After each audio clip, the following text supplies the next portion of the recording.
GOP frontrunner Donald Trump's latest comment stirred controversy in Europe, saying that he would encourage the Russian invasion of any NATO member that fails to meet defense spending guidelines if he's re-elected as president. We take a closer look at what this could signal when it comes to South Korea and other U.S. allies in Asia. South Korea's trainee doctors group is remaining cautious from taking collective action for now, following a strong warning from the government. The group has been resisting the government's move to increase the number of doctors. President Yoon vows to enact a special law to nurture the southeastern port city of Busan as a global hub. This as he visited the city today for a policy debate session with the aim of closing regional gap. It's February 13th, 2024. This is Newscenter. Good evening. Thank you for joining us. I'm Yoon Min. We begin with controversial comments from a former U.S. president seeking re-election. GOP frontrunner Donald Trump says he would encourage the Russian invasion of any NATO member that fails to meet defense spending guidelines. This stirs concerns in Europe and raises a question about what this could mean for South Korea and other U.S. allies in Asia. Our foreign affairs correspondent Bae Yoon-ji starts us off.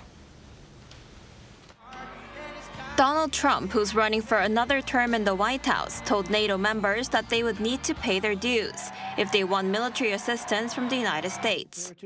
At a campaign rally in South Carolina on Saturday, he recounted what he described was a conversation with the president of a big country.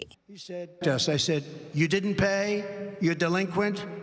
He said, "Yes, let's say that happened. No, I would not protect you. In fact, I would encourage them to do whatever the hell they want. You got to pay. You got to pay your bills." The remarks come on the back of a NATO report released last year, which showed that only 11 of the then 30-member alliance were spending 2% of GDP or more on defense. And the comments drew immense criticism from European leaders. Any relativization of NATO's guarantee of assistance is irresponsible and dangerous, and is solely in Russia's interests. Nobody should play or trade with Europe's security.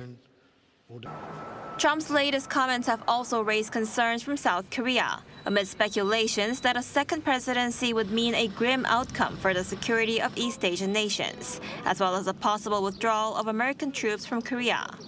But the former U.S. Special Representative for North Korea, Sung Kim, highlighted the need for trilateral cooperation, regardless of what happens in the presidential election in November. During a forum hosted by the CSIS, a think tank in Washington, he said South Korea and Japan are expected to play a more active role, noting that it's critical that the three governments continue to focus on strengthening their extended deterrence cooperation. Bae Yoon-ji, Arirang News. Turning to the Israel-Hamas war, reports say the recent Israeli air assaults targeting the Palestinian city of Rafah and the southern Gaza Strip has killed more than 100 people, including children. Eyes are on talks over a 6-week pause in the fighting. Lee Kang-in has the latest. The Israel Defense Forces attacked Gaza's southern city of Rafah and surrounding areas overnight Monday, with jets targeting different areas of the city and helicopters firing machine guns along border areas. More than 100 people, including children, were killed in what CNN called extremely intense Israeli airstrikes. According to a Palestinian media source, Israel conducted about 40 airstrikes on the Rafah region in the early hours of the morning in an area where 1.4 million Gazans have taken refuge since the conflict began. The White House reported that in a call with Israel's Prime Minister Benjamin Netanyahu on Sunday, President Joe Biden pushed back on the planned military operation in Rafah, telling the Israeli leader that Israel should not proceed without a credible and executive plan to protect the Palestinian civilians sheltering there.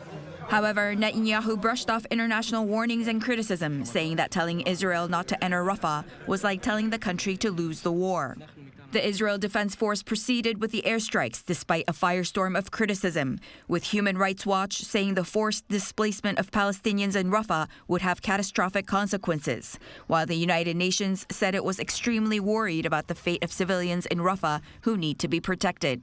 Following his meeting in Washington with Jordan's King Abdullah on Monday, the U.S. president said the United States is pushing for a 6-week pause in the fighting between Israel and Hamas in Gaza as a stepping stone towards a longer ceasefire. As the King and I discussed today, the United States is working on a hostage deal between Israel and Hamas, which would bring an immediate and sustained period of calm to Gaza for at least 6 weeks, which we could then take the time to build something more enduring. Meanwhile, Hamas said Monday that 3 Israeli hostages died from wounds sustained during the intense Israeli attacks over the weekend. According to the Israel Defense Forces, 2 Israeli hostages were rescued Monday, having both spent 128 days in captivity. They are said to be in relatively good condition and have been reunited with their families. Israel says there are still over 130 Israelis being held hostage. 이은진, Arirang News. Over in southern Philippines, the death toll from a recent landslide that hit a gold mining village has increased to 68. 51 people are still missing, but local officials say the chances of finding any more survivors are very low. Floods and landslides hit Masara village on Tuesday after weeks of heavy rainfalls. The disaster buried more than 50 houses and at least 4 buses. Local authorities have announced the focus will now shift from search and rescue to search and retrieval. There are more signs that show Pyongyang and Moscow forging closer ties from military to economic and cultural cooperation and to the political sector. Just last week, 100 Russian tourists visited Pyongyang on a ski trip. And North Korea recently sent a political delegation to visit Russia. Our North Korean affairs correspondent Kim Jong-sil reports. North Korea has opened its arms to tourists from Russia.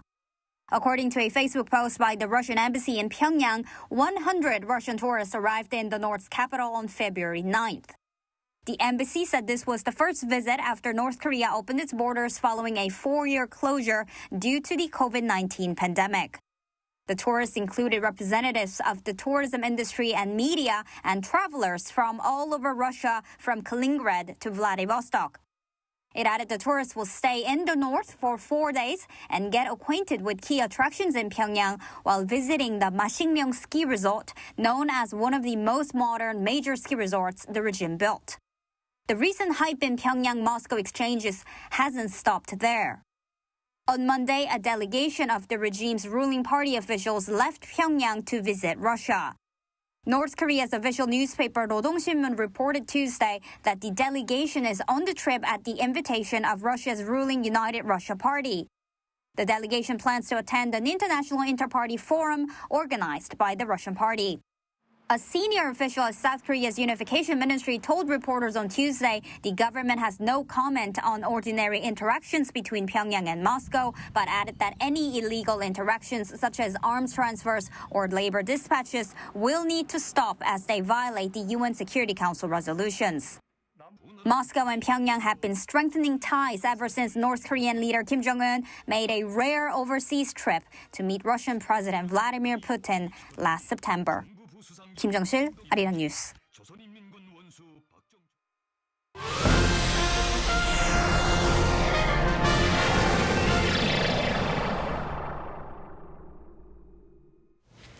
Here in Korea, tensions have grown recently between doctors and the government over the latter's move to expand the country's medical school enrollment quota.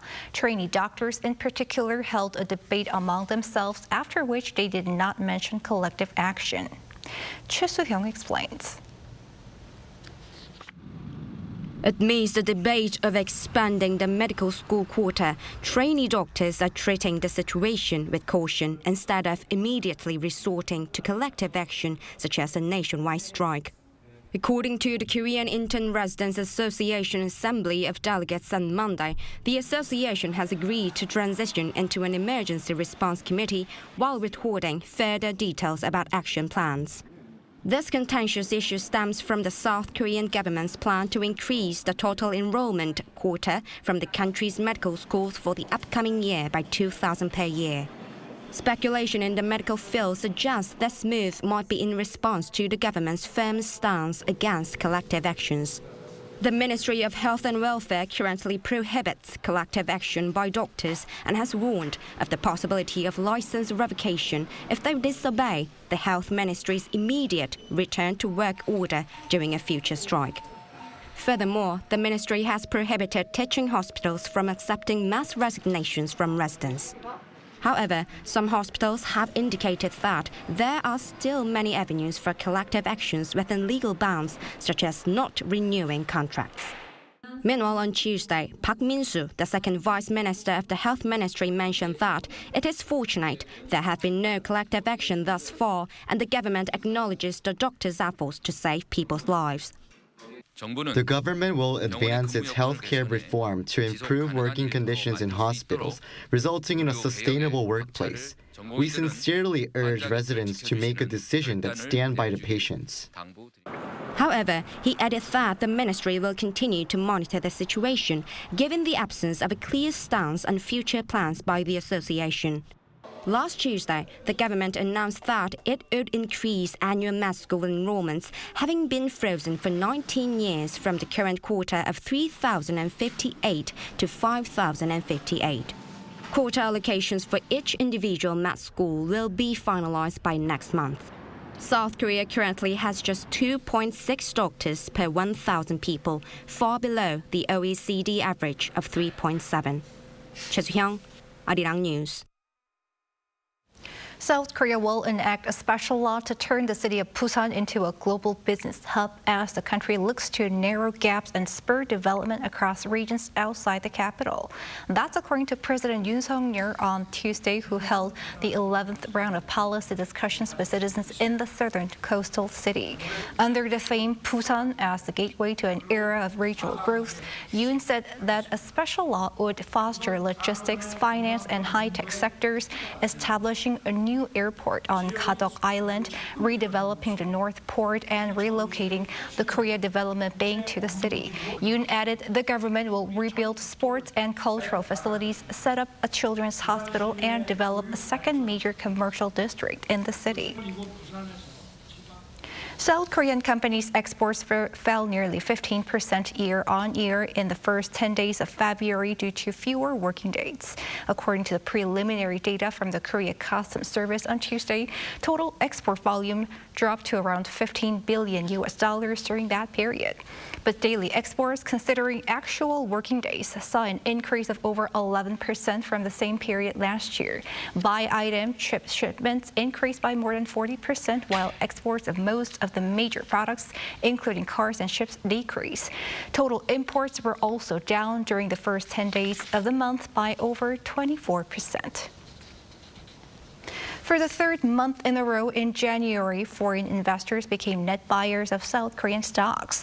According to data from the central bank on Tuesday, offshore investors bought a total net worth of $2.51 billion of shares in Korean-listed firms last month. This means overseas investors have continued to buy more local stocks than they sold. The Bank of Korea attributed this to optimistic forecasts for South Korean chip makers, with recent data showing a rise in chip exports. In other news, Bitcoin reclaimed the $50,000 mark and beyond on Monday, with demand soaring on Wall Street following the approval of spot Bitcoin exchange-traded funds in the U.S. earlier last month. Lee Soo-jin has this report. Bitcoin has surpassed the $50,000 level for the first time in more than 2 years. According to U.S. cryptocurrency platform Coinbase, at 12:26 p.m. on Monday U.S. Eastern Time, Bitcoin surged 3.65% from the previous day. This marks the first time since December 2021 that the cryptocurrency has been valued at more than $50,000 per coin. The world's largest cryptocurrency was boosted by last month's regulatory approval by the U.S. Securities and Exchange Commission to allow the creation of Bitcoin exchange-traded funds, as well as a growing interest from Wall Street in the tech industry. The massive outflows from Grayscale Investments' Grayscale Bitcoin Trust after it received approval from the SEC to convert its existing $28 billion in assets under management into an ETF have also begun to subside. Following the approval of the long-awaited ETFs on January 10th, the cryptocurrency briefly tumbled below the $40,000 level, but has since been on an upward trend. Ethereum, the second largest cryptocurrency, was also up nearly 2% to pass the $2,000 mark on the same day. And the renewed interest from investors in the tech industry was also evident when U.S. AI chip maker NVIDIA briefly overtook Amazon in terms of market capitalization for the first time since 2002, when they were both valued at under $6 billion. On Monday local time, NVIDIA's market cap passed that of Amazon's to briefly become the fourth most valuable U.S.-listed company before closing with a valuation behind the e-commerce giant. The primary driver behind NVIDIA temporarily surpassing Amazon is the global frenzy surrounding artificial intelligence, further raising expectations that the chipmaker may become a $2 trillion company this year. NVIDIA currently holds around 80% of the high-end AI chip market, leading its shares to surge a whopping 223% over the past 12 months. Lee Soo-jin, Arirang News. Back in this country, service robots are looking to be a tangible part of our daily lives in the very near future. As our An Sung-jin reports, they are already making outdoor deliveries in some places. A robot strolls down the street, on its way to deliver a freshly packed meal without any human assistance. The company behind it, Robotics, has created indoor and outdoor autonomous delivery robots to further cement its position in the market. Based on a deep learning algorithm, the robot can detect obstacles, wait for the traffic lights, and reach its destination. It's called Kemi, which means ant in Korean. These robotic worker ants focus on short-distance delivery from restaurants and cafes to nearby offices and residential areas, while indoor robots work in hotels and offices. What would have taken me 20 minutes on a delivery app only took this robot less than 10 minutes. Pick up my meal from a restaurant and have it perfectly delivered it to me. Robots like this are becoming more and more integrated into our daily lives for added convenience. The company says it aims to fill jobs that humans don't want to do. Many people are concerned that robots will take jobs from humans, but the 3D, dirty, dangerous, and demeaning jobs are already in need of workers. If robots can provide not only delivery services, but also fill labor shortages in these areas, that's the ultimate goal that would fill us with a great deal of pride. This company that develops serving robots for the restaurant industry is also looking to help with labor shortages and has more than 2,000 robots located in restaurants all over the country. Despite having a long history, the restaurant industry lacks digitalization, but that means it has a lot of potential. These types of robots have so much space for growth, since demand at other indoor environments is increasing as well.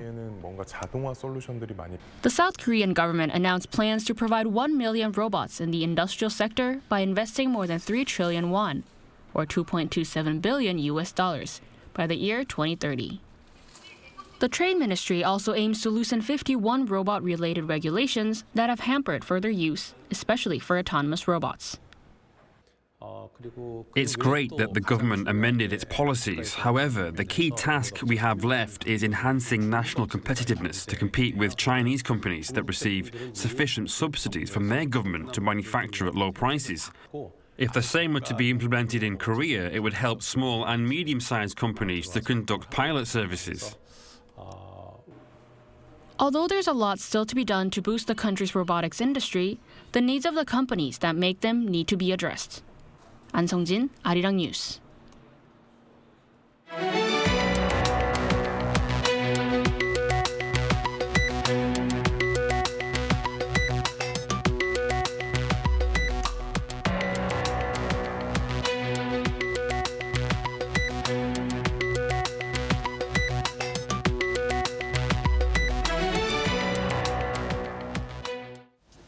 In sports news, South Korean football player Lee Kang-in has been selected among the best 11 players at the 2023 AFC Asian Cup.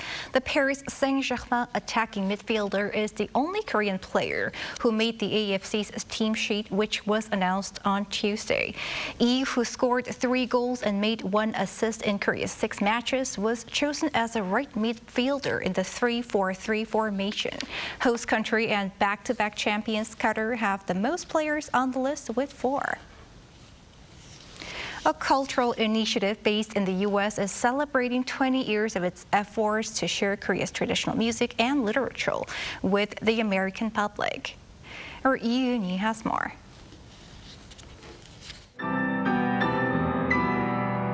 The Sejong Cultural Society in Illinois has been working to raise awareness and understanding of Korea's cultural heritage among people in the United States. This year, the society is celebrating its 20th anniversary with a special Korean-themed concert. At the Galvin Recital Hall in Evanston, Illinois, performers included past winners of the Sejong Cultural Society's annual music competition for pre-college students. The competition itself was aimed at raising awareness of traditional Korean music. Participants performed one required piece and one of their own choosing.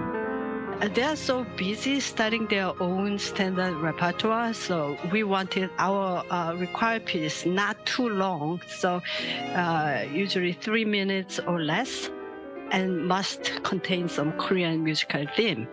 So 20 years ago, we couldn't find any piece like that.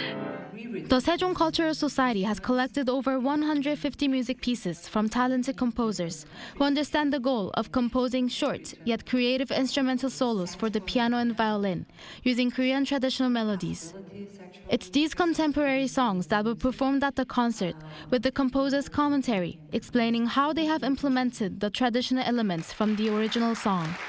Carissa, who won the senior division in 2015, played Joy of Onghea, a violin solo piece based on a Korean folk song.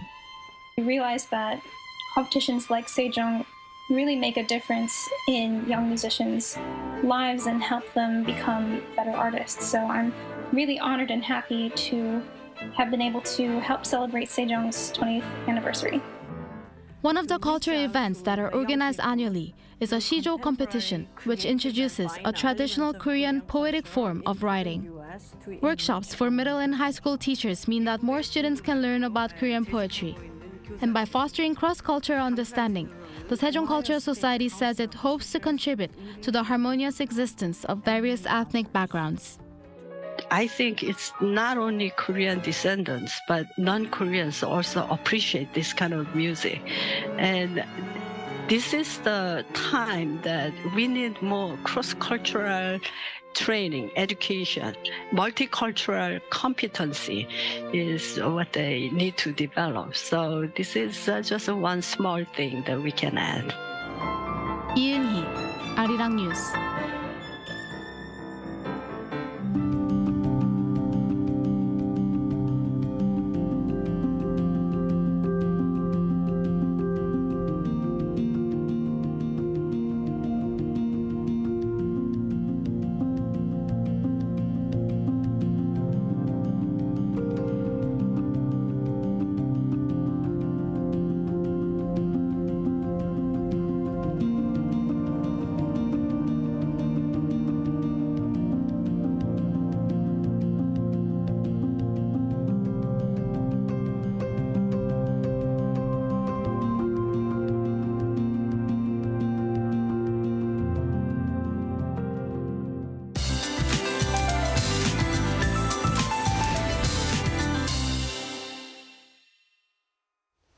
At the end of the Lunar New Year holiday, the temperatures have suddenly risen and the weather feels like early spring.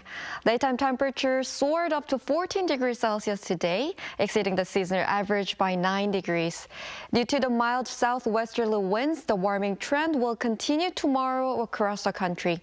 As much as daytime conditions are warming up, please expect wide temperature gaps. Even though tomorrow will be as warm as today, there will be places with rain between dawn and morning. The expected amount of rain is mostly 5 to 10 millimeters, while Jeju Island will receive up to 30. Morning temperatures will be mild nationwide. Tomorrow's Seoul will start off at 9, Busan 11 degrees. Daily highs in Gwangju, Daegu, Gyeongju, and Jeju will jump to 18 degrees Celsius. There's rain forecast for the day after tomorrow, and the temperature will drop a little, but early spring weather is expected to appear again from the beginning of next week. That's all for Korea. Here are the weather conditions around the world.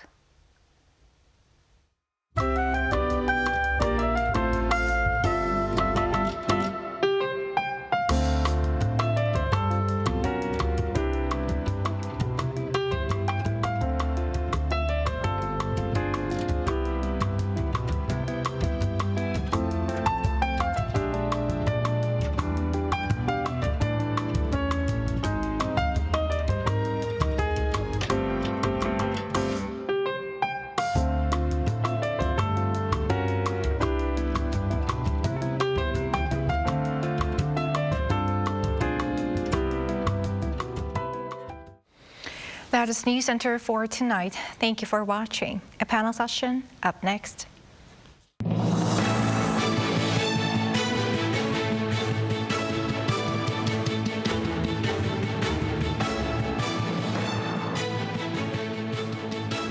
하나, 둘, 셋. Hey, Mr. Cupid, make sure you listen to what I say. I may be stupid or quite naive.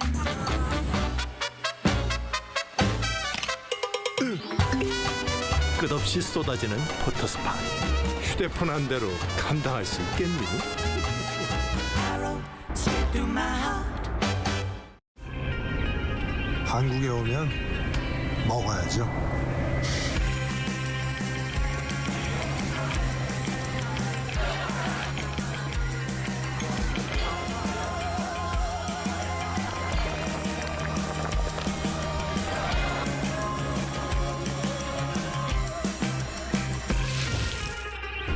먹어도 끝이 없는 나라.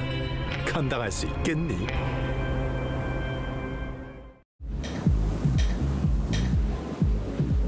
웰컴.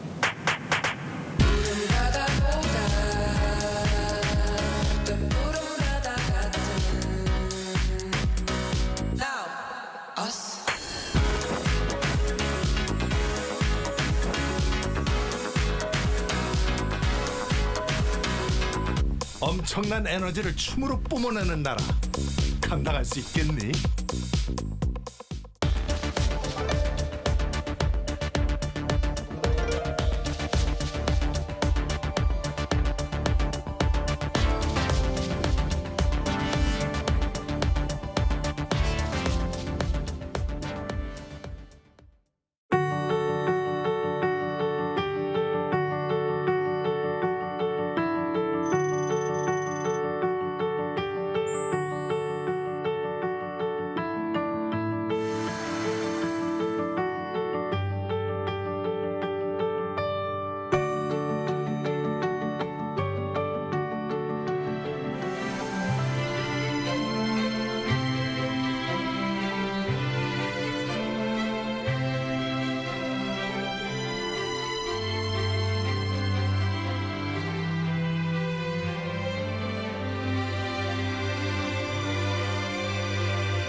잡아줄까?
everyone. Welcome to Within the Frame. I'm Kim Bo-kyung.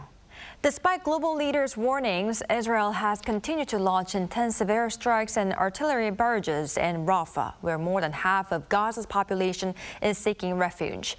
This came after Israeli Prime Minister Benjamin Netanyahu rejected Hamas's terms for a ceasefire. But even after that, the U.S. and Jordan are reportedly still discussing a possible truce deal. Meanwhile, tensions are escalating in the Middle East, with some people worrying over the possibility of a full-scale conflict between the U.S. and Iran. While Washington deals with constant missile attacks by Houthis and other Iranian-backed groups, Tehran is maintaining pressure on these militia groups to achieve its own objectives. How do experts see the intensifying clashes across the region?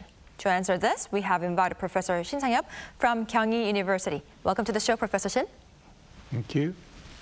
And we also have Dr. Aidan Hehir from the University of Westminster. Good to see you again, Dr. Hehir. Good to see you too. Thanks for having me. All right, Dr. Hehir, before we talk about Israel's planned incursion into Rafah, Israeli Prime Minister Netanyahu previously rejected Hamas's ceasefire counter-proposal. Now, what were the details of the truce offer, and why did Netanyahu reject this? Well, basically, the peace offer from Hamas had three different phases. In the first phase, which would last 45 days, all Israeli women hostages and all men under the age of 19, plus all the old and sick, would be released in exchange for Palestinian women and children held in Israeli jails. And then the second phase would begin after talks, and the remaining male hostages, Israeli hostages, would be released, and Israel would withdraw from Gaza, essentially. And in the third phase, the remains of the dead would be exchanged on both sides. But as you noted, this was rejected by Netanyahu. And I think one of the reasons for that is because he is at the moment so far into the conflict that really, from his point of view, there is no turning back. There was about 240 hostages taken by Hamas. 31 of them have been released, but which is a very small number and causing huge disquiet in Israel. Israel has managed to rescue 3 hostages, but it has killed more hostages than it has rescued. And this is leading to huge backlash against Netanyahu in Israel. So he has concluded, evidently, that the only way for him to survive politically is to achieve what he's described as absolute victory.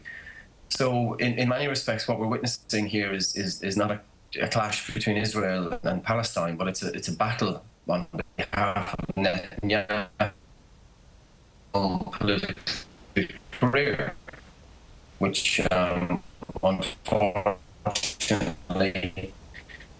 All right, I see. Well, Dr. Hehir. Apparently, we are losing connection right now, unfortunately. So we are going to talk to Professor Shin first and then come back to our Dr. Hehir once the connection is okay.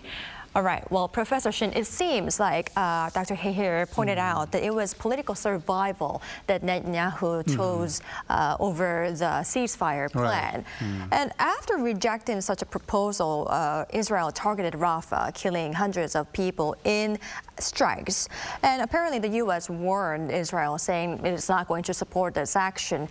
Might Israel's decision in any way affect Washington's supportive policy? Well, to answer your question, I think I had to add up some more explanation what's happening in the relations between U.S. government and Israeli government.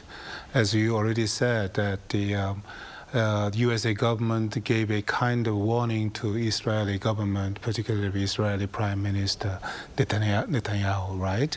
And then USA government emphasized the protect the civilian lives over there.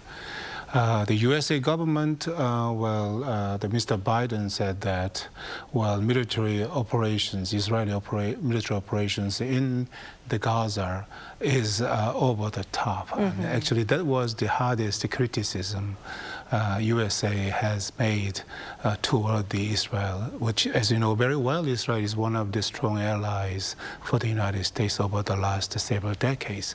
And then the President, Security Advisor, even he said that this is nothing which USA support.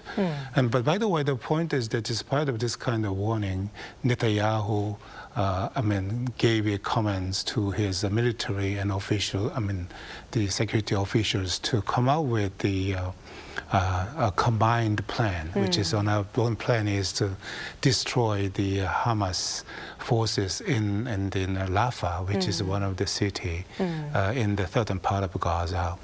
And then also he emphasized he ordered to come up with the plan, mass evacuation of civilians from the region. But the point is that the Israeli government, military already started attack. From the air, they launched the attack on the targets in the Rafah. So I think that there must be some tensions in the relations between USA government and Israeli government. But because of this one, I cannot say that there will be a big changes of the USA's policy toward Israel. But if the Israel keeps on their stance, carrying on their military operations in the region, particularly in the Rafah, because of that, there are heavy criticism from the international community, of course from the USA. It can be a quite burdensome on the USA government to keep their stance, supportive, the unconditional support for the Israeli government. So at least if situation goes on, then we can say some minor changes, and we cannot eliminate the possibility of minor changes of USA policy toward Israel. All right, I see your point. Now, Dr. Hehir, are you back? Yes, I hope so. Sorry about that. No, it's totally fine. Dr. Hehir, could you briefly tell us what you were trying to say for the previous question, and then let's move on to the third question. Sorry, yes. So I was making the point that Netanyahu rejected the peace deal, saying that he was going for absolute victory. And what we're witnessing now really is a battle for Netanyahu's political survival. It has, this isn't just about Israel, and it isn't just about Palestine. Netanyahu is proving himself to be a megalomaniac and willing to see thousands of people slaughtered just to preserve his own political career. So long as he is unable to demonstrate a strength and to maintain control over what's happening in Gaza, he feels the only way out is for him to have this complete victory over the Palestinians and to completely defeat Hamas. Now, the vast majority of strategic experts would suggest that it's not going to be possible to completely defeat Hamas unless you engage in mass atrocity crimes and try to effectively ethnically cleanse Gaza, but also engage essentially in genocide, which is what it seems to be Netanyahu's plan. So unfortunately, the capacity to reason with a man who is so far gone deep into a river of blood is greatly reduced. And the prospects for any peace deal, given Netanyahu's disposition, are greatly reduced. All right, I see. Well, Dr. Hehir, we have been talking about how U.S. is going against Israel's decision, though there is no major change in its supported policy. But it's not just the U.S., Dr. Hehir. Global leaders are all warning against an Israeli offensive on Rafah, with Egypt saying it could lead to the suspension of a peace treaty, while Saudi Arabia saying there won't be a normalization of ties. Now, what might be the result of such pressure from around the world? Well, all this is happening at a very difficult time for the United States, given that this is an election year, and that has a huge impact on U.S. foreign policy. The U.S. could essentially bring this conflict to an end tomorrow if it wanted to, if it completely drew back its support from Israel. But obviously, it's not going to do that in the context of an election year, because it would be seen to have, abandoned an ally and a very important ally within America. That constituency support of Israel is a very strong one, particularly amongst conservatives. So that's not really an option. But likewise, this wavering that Biden is engaged in at the moment, as you say, it's perpetuating this war, this massacre, and I think it is worth reiterating that what's happening in Palestine today is of generational magnitude. This is something that will affect how people think about the United States, about Israel, for many years to come. And in that context, what they're doing at the moment is essentially discrediting the US as a force for good in the world. Now, a lot of people would have believed previously that US support for Israel and US support for many other regimes around the world undermined their credibility as a force for good. But this, to me, is so clear cut, so conclusive that there's going to be no way back from it. And not just in terms of its reputation, as in the Middle East. These two are going to be severed by virtue of what the United States is doing. All right, I see your point, Dr. Heher. Well, Professor Shin, let's shift our gears a little bit to this escalating tensions between Iran and the U.S. Now, the U.S. has retaliated for the January drone attack on American troops at a base in Jordan. But even amid such attacks, Iran still vowed to support these militia groups such as Hezbollah. But what is their intention? Well, I think there are several intentions which the Iranian government has. But the number one intention is that, the reason why they provided the military aid and assistance to the militia groups in the region is let them attack USA continuously, and by giving a pressure to USA government, they firmly believe that USA soldiers could leave from the region. So this is, I think, number one, the intention. They do not want to have fight against USA directly. Of course, USA does not want to fight against Iran directly. So despite of this kind of series of attack of these militant groups supported by the Iran against the American soldiers, American bases, and American military facilities. But certainly, as I said before, the number one reason why Iran want to support these militant groups is to let them use as a way to make the USA government to change their policy toward the reason that means withdraw their soldiers from the Middle East. All right. Well, Professor Shin, I have a different question here. Yes. Regarding this Iranian behavior, there are some voices, including those of former U.S. Vice President Mike Pence and former Secretary of State Mike Pompeo, saying that the Biden administration needs to strike back against Iran because it needs to restore deterrence in that region. But as our Dr. Heher already pointed out, because the U.S. presidential election is coming up, this is not an option for Biden, right? By the way, suppose that if Mr. Trump would be elected as the president, we can say that there would be big changes in the USA policy toward the Middle East. Well, for example, maybe USA government stop their military aid, provide military aid to Ukraine, and then also they do not want to escalate the tensions in the Red Sea area, and then so as a whole, I think Mr. Trump could be a number one factor changing the USA policy toward the region. But for the Biden, actually, to be elected as a president, he should show the power of USA. So to be elected, I think he used this one as one of the way to strengthen or improve the popularity, strengthen the position as a candidate for the president of the United States. So there is a possibility that maybe USA will keep on taking back hardline policies in dealing with this, the region. So on the short-term basis, USA will show some quite hardlining policies, but not too much. They certainly draw the line, which they don't want to get crossed it, because they do not want to the escalation, the tension in the region, because the USA are involving in the war, two wars, right? Israeli-Hamas war, and then the Ukraine and Russia, even though the USA is that directly does not directly involved in, but there's high tensions in Taiwan and the relations with China. There could be another threat to the USA. So certainly USA will refrain themselves from involving in the more war affairs. So, but certainly they just try to take the hardlining the policy, particularly President Biden, to make the image that strong America in some sense. Right. That's your point. Now, Dr. Heher, our focus until now was mainly on conflicts in the Middle East, but let's move on to Ukraine.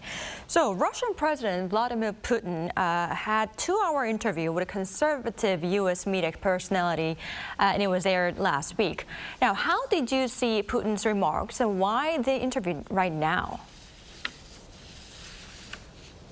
Well, the interview was conducted by Tucker Carlson, who is, very much representative of a particular type of thinker, if you want to call him that, in the United States. It's been a phenomenon for the last kind of 10, 15 years in America that certain conservatives have looked to Russia and seen something there that they like. They like the idea of the strong man.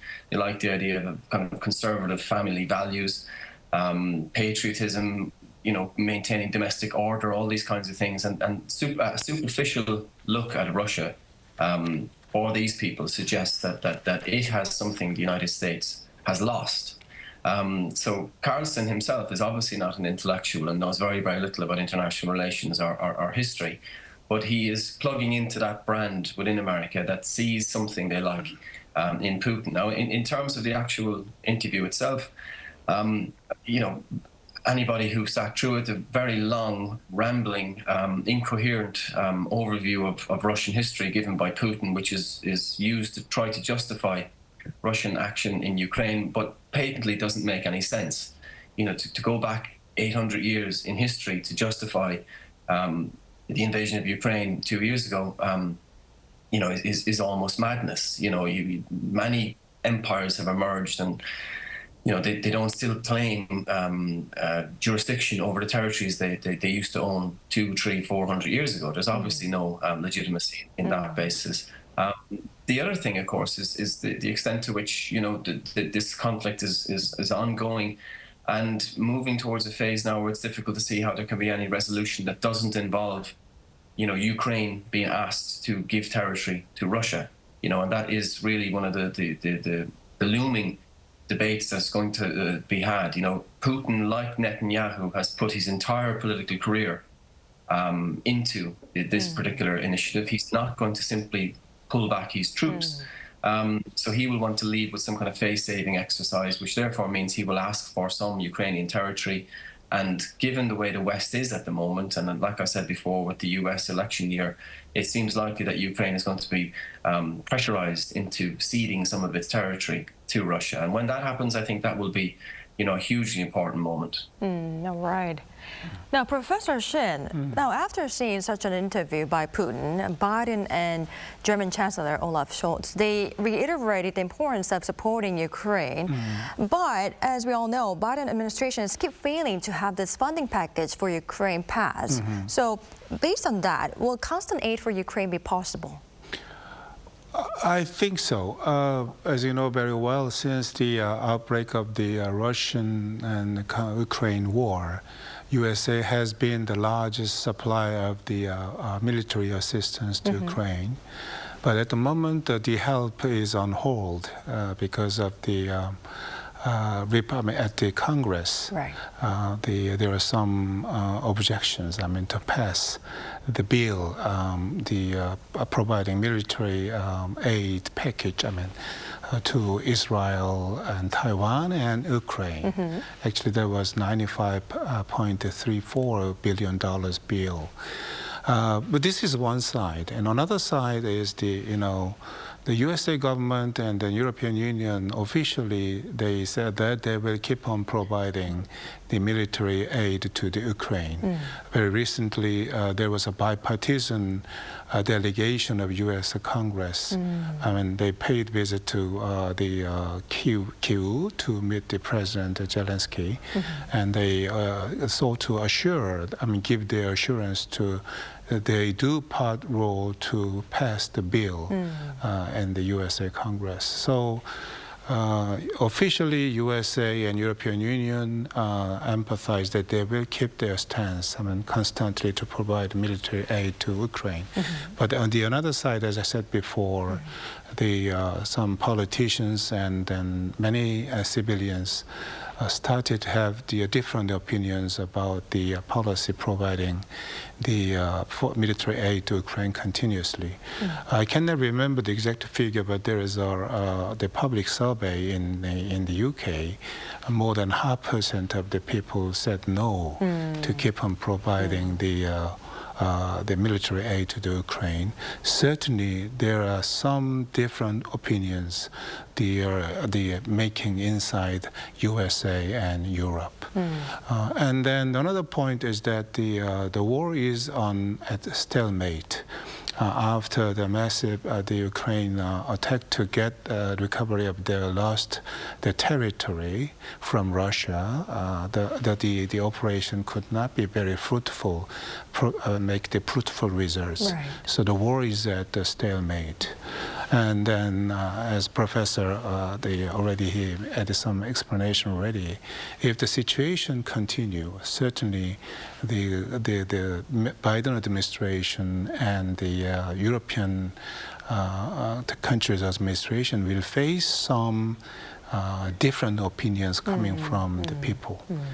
So this will be one of the reasons why we can say that maybe there will be some change in the policy to support Ukraine, not only in USA and the European countries. If I add one more thing, the presidential election in the United States, Mr. Trump officially said that why we have to spend so huge amount of money to provide the military aid to the Ukraine. That means if the Trump is re-elected as the president of the United States, certainly there will be big changes in the USA government policy. Supporting military aid to the Ukraine can be changed. Oh, right, I see. Now, Dr. Here, I believe this to be our last question. Meanwhile, Switzerland said it asked China to participate in the Ukraine peace process. Now, how do you see the possibility of Xi Jinping giving his backing? Well, Ukraine has also extended an invitation to China and personally to Xi Jinping to attend the peace negotiations. It is obviously a conflict that China has keen interests in. I think in the initial phases, China would have preferred if Russia won the war quite quickly. But as the war has gone on, it is it has an impact on food and energy prices, which obviously is of a great concern to the Chinese economy. It has also strengthened, in some respects, NATO. NATO has grown, has got new members in the course of this particular invasion of Ukraine, which again is something that China would worry about. So China does have a significant interest in bringing a resolution of this conflict quite quickly. It's worth remembering in the early phases as well, China essentially told Putin not to use any nuclear weapons and said it wouldn't support Russia if it did that, and that appears to have worked. So China definitely has influence over Russia, but at the end of the day, it comes back to that point that we've both made now. I think that there doesn't seem to be a clear end game that brings us back to the position we were before Russia's invasion. I don't think China will put pressure on Russia to withdraw all its troops, which is what Zelensky wants, obviously. So we're back to that point about the stalemate and how the West and China will try to put pressure on Ukraine to accept some kind of a settlement that essentially gives some of the country to Russia, which could result in a significant backlash within Ukraine itself and obviously within the West too against any appeasement of. All right, I see. So it will have influence, but we'll have to wait and see what decision it makes. All right, well, unfortunately, this is all the time we have for today's edition. Thank you, Professor Shin and Dr. Hee here for your time and insights today. We really appreciate it. All right, that's all for Within the Frame tonight. Thank you for watching and goodbye.